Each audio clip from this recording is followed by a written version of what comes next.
Going to Japan? Kyoto is a must visit. Today I'm unveiling hidden gems and essential tips for an unforgettable one-day tour with kids or elderly family members. From temples to treats, let's make sure everyone enjoys the magic of Kyoto.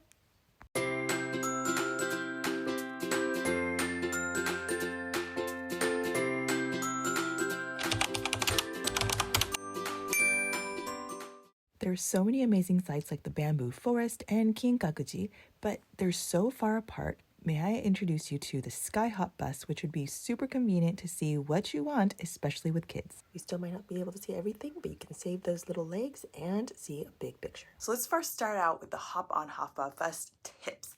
Number one, I got it on Klook. Klook.com, I have the link in my description. Go check it out because I found it to have the best price and you have it immediately on your mobile device, so you can just go to any stop and hop on. You don't have to buy the ticket, you don't have to find a place, you just hop on, like from Kyoto Station, and you can go directly. Number two, start earlier in the day and use it fully because there will be traffic, there will be waits for the bus, so just make sure you give yourself ample time in between so that you can go to all the cool stops that you want to go to. And it was really neat that you can actually live track the bus on a map, and so you can see how close it is to you. Number three, all spots require some walking. So be prepared for that. I know the bus stop gets as close as they can, but there is still a lot of walking within and sometimes to the spot itself. So don't try to do everything. Pick maybe 3 or 4 of the highlights and go with that. And as you're going, enjoy the audio. It comes in multiple languages. It gives you the history, significance of the place, and you can actually see a number of the sites from the bus as you drive by. So enjoy that and enjoy for the kids too. So here we are aboard the Skyhop bus. This is the Japanese version, but this is a Skyhop bus, double-decker bus. Although our bus is not a double-decker, but they give you these headphones so you can hear the audio of all 13 stops, I think, and the prime locations for tourists to visit in Kyoto.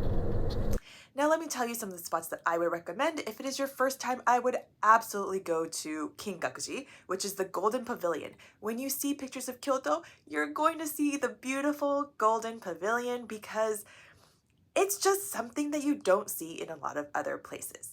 The second thing is Ginkakuji, which means the Silver Pavilion, and that one is not this extravagant looking building, but the gardens are beautiful, so go check that out. There's all kinds of sand art, trees, all of this, so beautiful, worth a look. The third thing is the Kiyomizu Temple, or Kiyomizu-dera. The views from above, you can see down to the lands everywhere in Kyoto, and it is absolutely gorgeous. Not only that, but actually one of my favorite parts is going up to it. It is a fairly steep hill, but I guarantee you, you and the people that are with you in your party are going to have fun because there are tons of shops. Food galore. You can have treats, you can have snacks, you can have a whole meal if you want to, you can buy souvenirs, you can buy all kinds of stuff. It is just fun to see. It is picturesque because it is in very old historical, old Japan buildings. So it's just a fun walk up. You can stop as you go, take rests as you go. There's a bathroom on the way too, so have no fear there. One of my kids' favorite spots was the Yatsuhashi shop. If you don't know what Yatsuhashis are, there are hard kinds and soft kinds, but it is a delicacy or a treat that Kyoto is known for. This shop had all kinds of samples. So my kids went in like Costco and tried the different samples. Then we bought the ones that we wanted so we can eat them at home as well. And they even serve tea. So it's a whole experience. Try before you buy. It is delicious. If you like mochi kinds of things with like red bean or some sort of paste inside, go try it out. They also have different flavors that you can't get in other places. So it is fantastic. Like I said, my kids love food like I do, so it was one of our favorite little stops and something to keep them going on this little hike. Now that we're on the topic of food, if you're hungry or a foodie, you may have looked into the Nishiki Ichiba, which is a whole food corridor stuffed with delicious stuff. However, it can get crowded, it can get crazy, there can be long waits for things. We just were not ready to do that this time. to hear all the whining. Are we there yet? Do you have to wait for this? Is that all? All that kind of stuff. So what we found is this gem right outside of Nishiki Ichiba, and all of this is right off of stop 3. So if you need a food stop, stop at stop 3. And it is called Hanamaru Udon. It is cheap, it is fast, it is delicious. Customize it however you want. Everybody chooses. It is made in minutes. If you have been a fan of Marugame Udon in Hawaii or California, you will absolutely love this place. It's a very similar process.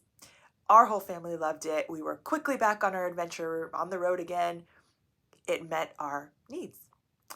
And of course, if you're in Kyoto, don't miss the Fushimi Inari Shrine. It is not on the bus route. However, it is super easy to get to by train, which is not easily said for everything else.